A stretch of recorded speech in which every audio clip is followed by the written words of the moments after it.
श्री नवनाथ कथासार अध्याय 19वा गोरक्षांचा श्रीराज्यात प्रवेश. श्री गणेशाय नमः. कानिफनाथांकडून श्री गुरु मच्छिंद्रनाथांचा ठाव ठिकाणा समजताच गोरक्ष श्रीराज्याकडे निघाले. गौड बंगाल कौल बंगाल हे प्रांत ओलांडून ते श्रीराज्याच्या सीमेवर आले. तेथे त्यांच्या मनात मच्छिंद्रनाथ मोठ्या सुखात वैभवात आहेत. ते आपल्यासारख्या भिकारड्याला ओळखतील किंवा नाही याबद्दल काही सांगता येत नाही. आपल्याला त्यांच्यासमोर काय प्रभाव पडणार, कदाचित आपण आल्याने त्यांना आवडणारही नाही. त्या श्रेष्ठ भोगविलासाचा त्याग करून ते आपल्याबरोबर येतील का? सुखाच्या आसक्तीने ते आपल्या जीवावर उठले तर आणि ते युद्ध प्रवृत्त झाले तर त्यांच्याशी दोन हात करणे आपल्याला शक्य होईल का? अशा अनेक शंका कुशंकांना निर्माण झाल्या. काय करावे हेच त्यांना सुचेना. तेवढ्यात कलिंगा नावाची एक नर्तकी आपल्या सख्यांसह श्रीराज्यात जाताना दिसली. ती अत्यंत सुंदर व नृत्यांगणात निपुण होती. गोरक्षांनी तिची विचारपूस केली तेव्हा स्वतःचे नाव गाव पोसून ती म्हणाली, श्रीराज्याची राणी मैनाकीने गुणीजनांचा सन्मान करणारी आहे. तिच्यासमोर आपल्या कलेचे प्रदर्शन करून धन मिळवावे या हेतूने आम्ही तिकडे निघालो आहोत. ते म्हणाले, मीही तुमचा साथीदार म्हणून श्रीराज्यात येऊ का? ती म्हणाली, तुम्हाला आमच्यासोबत यायचे असेल असे म्हणता, पण तुमच्यासारखी कोणती कला आहे? ते म्हणाले, मी गायनात व मृदंग वाजवण्यात पारंगत आहे. त्यावर ती म्हणाली, तर आधी मलाच आपले कौशल्य दाखवा. ते त्यांनी मान्य करताच ती आपल्या सख्यांसमोर एका विस्तीर्ण वृक्षाच्या सावलीत बसली. तिने आपल्या साजिन्यांना त्यांना साथ संगत करावी असे सांगितले. तेव्हा नाथजींनी गंधर्व प्रयोग करून ते भस्म स्वतःच्या भाळी लावले, वाद्यांना लावले आणि बाकींचे दश दिशांना फेकले. त्यामुळे त्यांच्या आज्ञेला अनुसरून ती वाद्ये आपोआपच स्वर काढू लागली. त्या तालासुरातील वृक्ष पाशांनाही मंत्रमुक्त करणारे गायन करू लागले. त्या अद्भुत चमत्कार पाहून त्या सर्व युवती आश्चर्यचकित झाल्या. थक्क झालेली कलिगा तिला विचारू लागली, हे नक्की कोणीतरी श्रेष्ठ महात्मा आहेत, जे वृक्ष पाशांनाकडून गंधर्वाच्या वरचढ सुस्वर गायन करून घेऊ शकतात. ते स्वतः किती श्रेष्ठ कलावंत असतील याची कल्पनाच करवत नाही. त्यानंतर त्याच्या गुणसामर्थ्याचे प्रभावित झालेली ती नर्तकी त्यांना उद्देशून म्हणाली, महाराज, आपल्या साधनेपुढे माझे कौशल्य काहीच नाही. त्यामुळे आपण माझ्यासमोर श्रीराज्यात आलात तर माझा गौरव वाढणार आहे.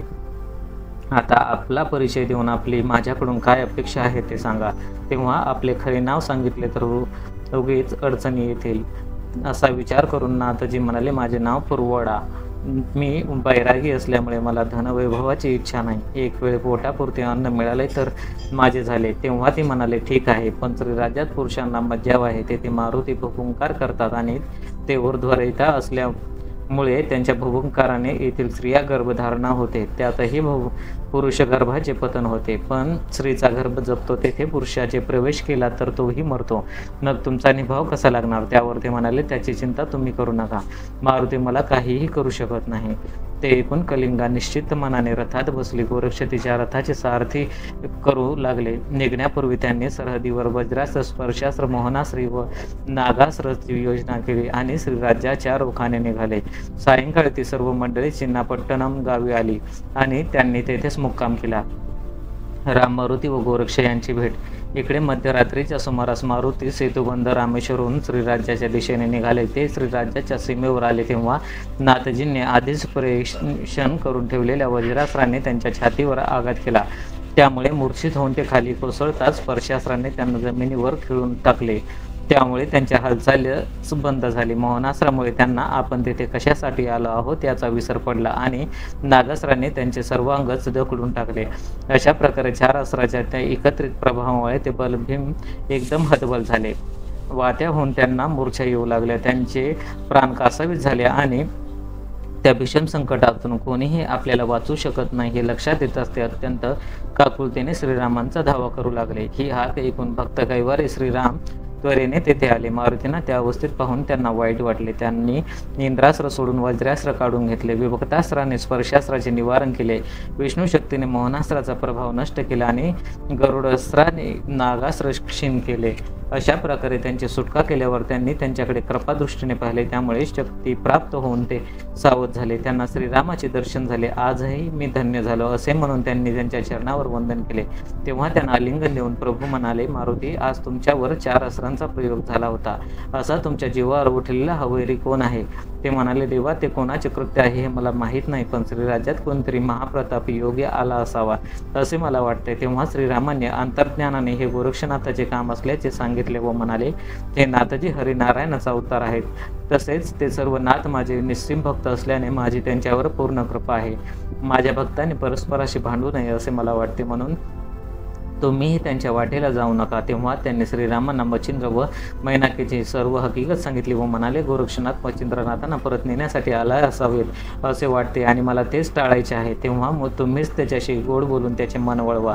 म्हणाले, म्हणजे ते त्यांना नेणार नाहीत. तुम्ही माझ्यासाठी एवढेच करा.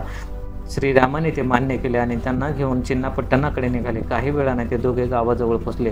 त्यावेळी सर्वत्र सामसूम झाली होती, पण गोरक्ष मात्र गुरूंनी दिलेल्या नामाचा उच्चार करत आनंदाने डोलत होते. श्रीराम व मारुती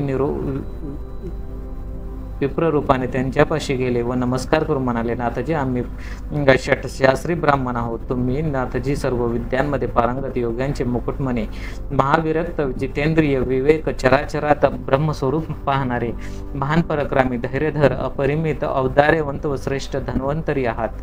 त्यामुळे आमची इच्छा तुम्ही सहज पूर्ण कराल असे आम्हाला वाटते. तेव्हा ते म्हणाले, ब्रह्मन हो, मी तुमचे कोणते कार्य करू ते सांगा. ते म्हणाले, नाथजी, आपण आम्हाला मी तुमचा हेतू पूर्वी नसे वचन देत असाल तर आमची इच्छा सांगतो. ते त्यांचे संदिग्ध भाषण ऐकून ते स्वतःशीच विचार करू लागले. त्यांना माझ्याकडून काय अपेक्षित आहे ते समजत नाही. तसेच मध्यरात्री उलटून गेल्यावर हे दोघे पुरुष या ठिकाणी कसे कोणत्या उद्देशाने आले आहेत हाही एक प्रश्नच आहे. कारण श्रीराज्याविषयी माहिती असलेला कोणीही पुरुष तेथे येण्याचे धाडस करू शकत नाही. म्हणून ते मनुष्य रूपात आलेले देव, गंधर्व, यक्ष कोणीही असोत, यांनी वचनाला अडवून मच्छिंद्रनाथांना इथून नेण्याच्या हेतूपासून आपल्याला पुरावृत्त करण्याचा प्रयत्न केला तर तो हाणून पाडायचा.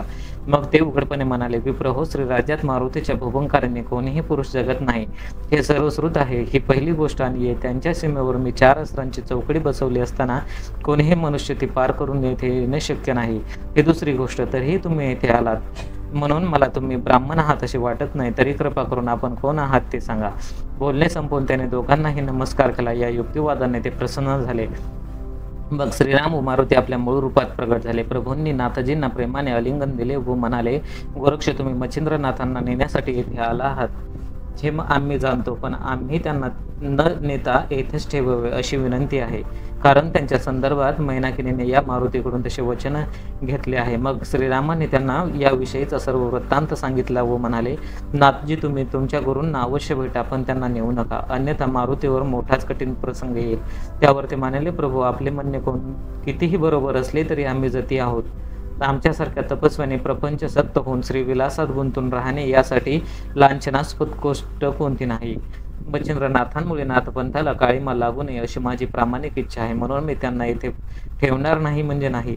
हा माझा निर्णय आधीच ठरला आहे. तेव्हा कृपा करून मला भीड घालू नका. श्रीरामाने त्यांना परोपरीने समजावले, पण ते आपल्या निर्धारापासून जराही ढळले नाहीत. त्यावेळी गोरक्षांचा हट्ट पाहून मारुती संतापाने पेटून उठले. त्यांचा आवेश पाहून आता हे युद्ध करणार हे जाणून श्रीरामाने महाप्रयासाने त्यांना आवरले व म्हणाले, हे कपिश्रेष्ठा, त्यांच्याशी युद्ध करायचा विचार सोडून द्या. एका क्षुद्र कारणासाठी एवढा उपद्व्याप कशाला? मच्छिंद्रनाथांना श्रीराज्यात पाठवून तुम्ही राणीला दिलेले वचन पाळले आहे आणि एवढेच तुमचे कर्तव्य होते हे लक्षात घ्या. आता मच्छिंद्राने तेथे किती दिवस राहायचे हे त्यांना ठरवू द्या. त्यात तुम्ही ढवळाढवळ नको. आता मैनाकिनीच्या नशिबात जसे असेल तसे होईल याची चिंता तुम्ही करू नका. अशा प्रकारे त्यांनी यशस्वी मध्यस्थी करून तो तंटा मिटवला. मारुतीनं शांत करून गोरक्षांनाही जवळ घेतले. तेव्हा आपल्या अस्त्रांमुळे श्रीराम प्रभूंना कष्ट पडले याचे त्यांना फार वाईट वाटले. त्यांनी त्यांची क्षमा मागितली. तो विनय पाहून प्रसन्न चित्त प्रभूंनी त्यांना अनेक आशीर्वाद दिले आणि त्या दोघांना निरोप घेऊन स्वस्थानी प्रस्थान केले. अध्याय समाप्त. श्री गुरुदेव दत्त. नवनाथ महाराज की जय.